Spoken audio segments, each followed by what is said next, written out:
maganda dito guys, tabing dagat.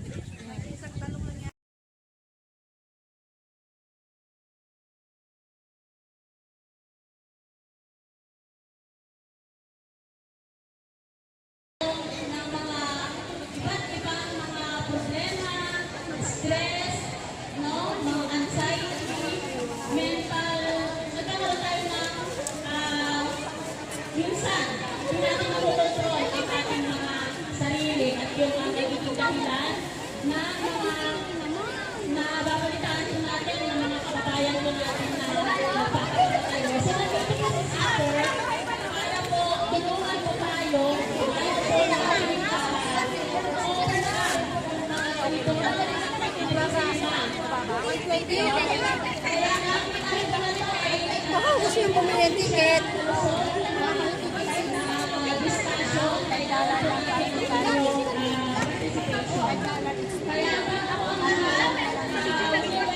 Yung pinagpintay nyo, ituloy nyo na lang ha.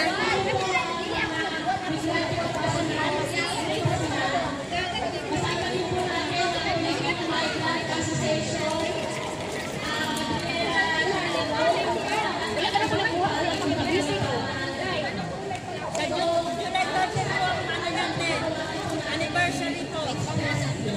Yung mga nakapagpapang pera dyan, tinutulong po natin sa shelter. Yun po yung napupuntahan ng pera. Nakatulong na kayo, tumingin mo yung basta yan na.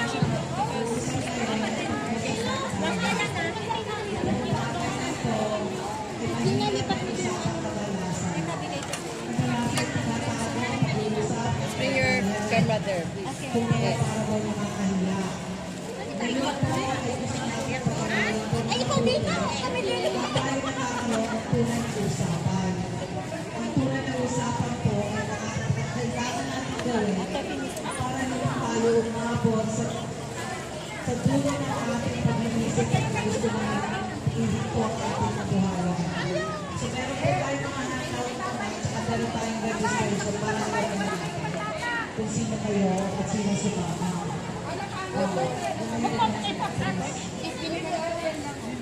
This is a very difficult area.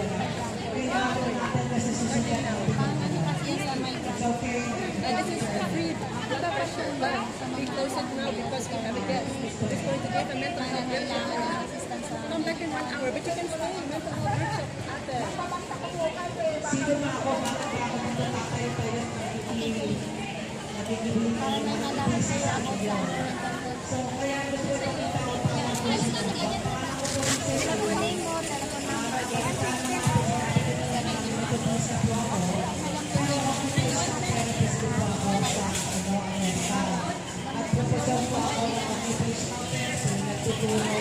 ang tungkol sa upa ay kalubukan na ng ating upa. Kaya malalaman po natin ngayon ang pader ng upa natin ang mag-iisip sa ating pakiramdam. So, ito ay ang pag-uusapan kung maaari kayo makinig, dapat kayo may ginagawa para matulong. Kung may tanong kayo, maaari po kayo magtanong, taas lang ng kamay kasi gusto ko po talaga mabigyan naman ang sagot at mga tanong natin sa puso at sa pag-iisip. Okay? Pero kaya, ano kayo? Ate! Dito. Wala ko nakapunakuna kasi po ako nagsinagdana. Okay mo naman tayo. Pangalan, Tanggol Piglan. At Tanggol Piglan, ito po nasa t-shirt. Let's ask because they don't need to sign up, but we invite them. We can invite them. Yes. They're just mainly to have their society. They sit here. So we can invite them. Nagtutulong sa kanila para makali sila makalabas ng protection. Kasi kung mas kami ay permanent legal resident, mga green card holder, hinahabol po ng ating president. So ngayon, marami kami nagsama-sama. Katulad ko po, nagsama-sama kami ng mga Filipino organization. Ako po, galing ako sa United Methodist Church, kasi mga simbahan. Nagsama-sama upang makitulungan ang mga dahil wala po yung bukod sa akin.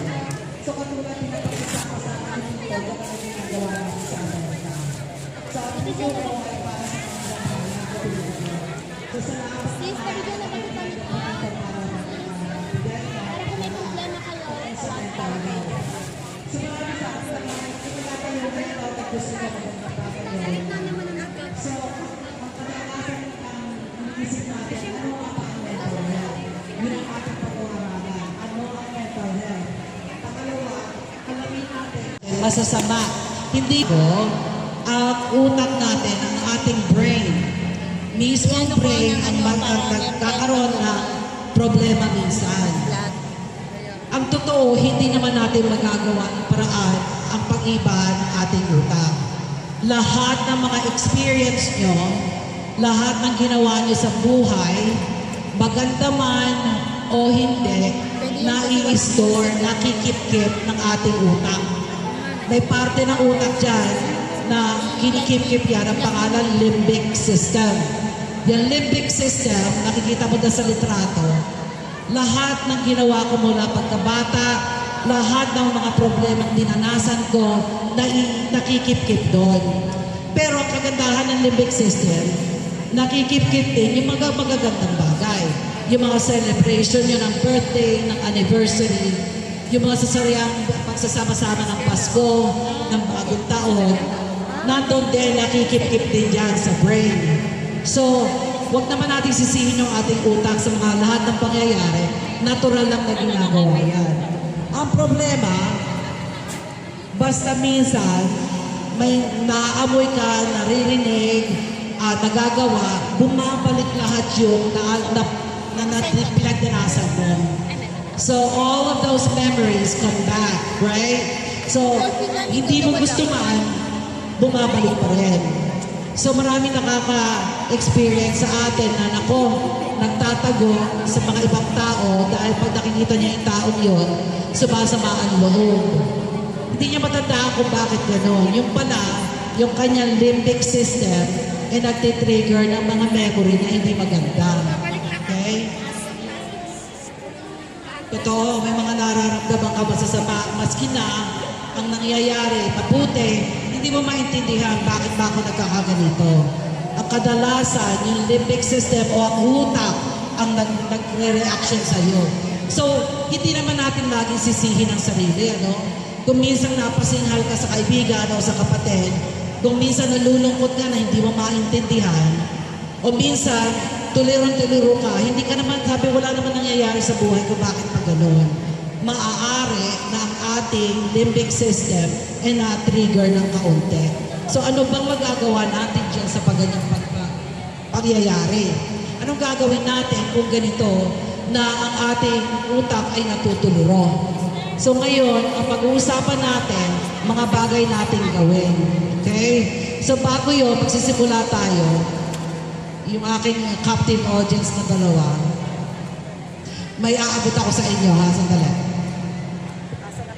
Ay, nako, pinali niyo pa.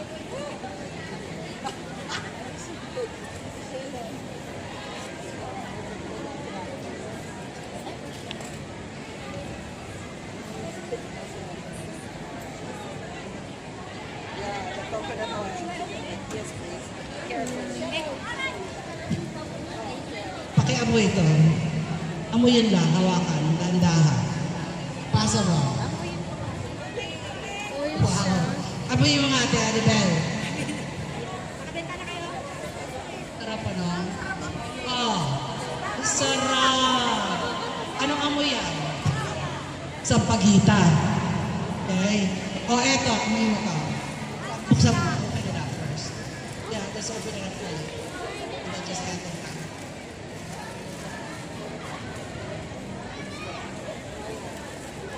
Amoy na yan.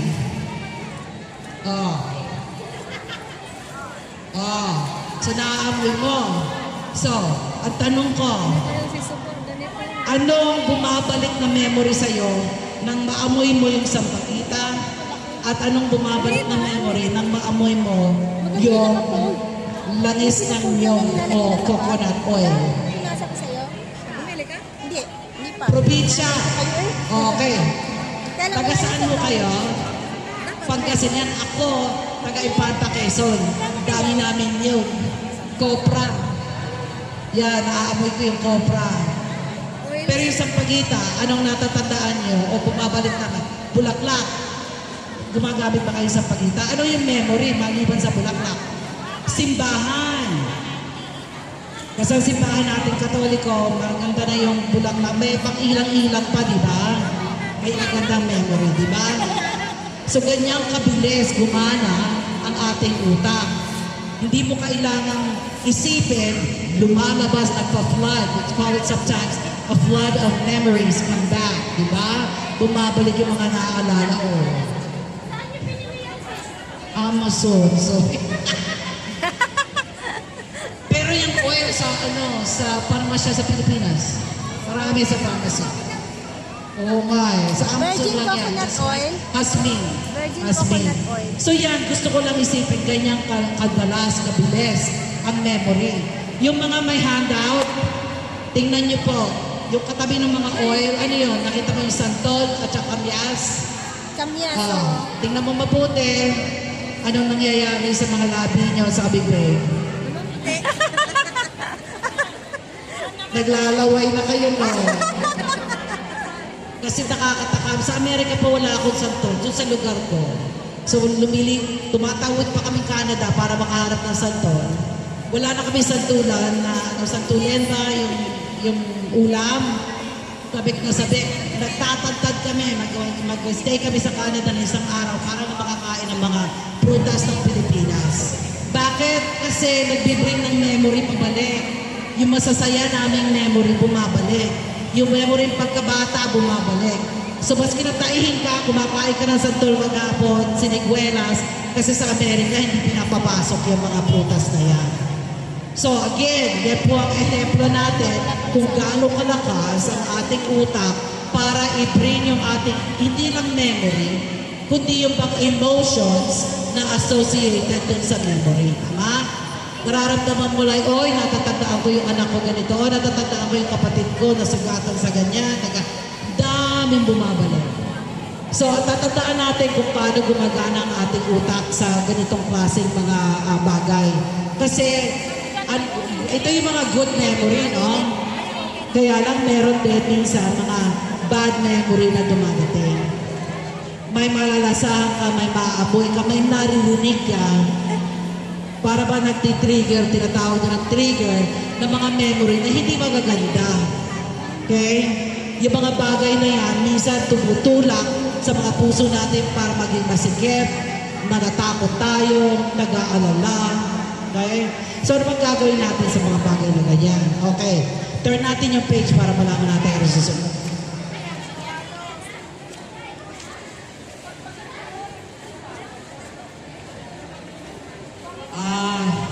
Mga trauma ng pagkabata.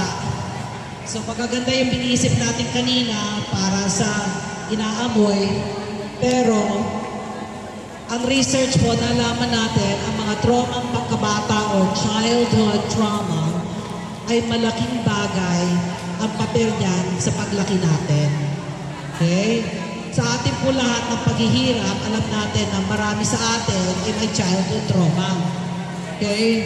So, alam kong ayaw nating isipin ang misma, pero gusto ko lang alamin yun na yaan, pagka nagkaroon ka ng childhood trauma, pagtanda mo, ba't nagiging masyado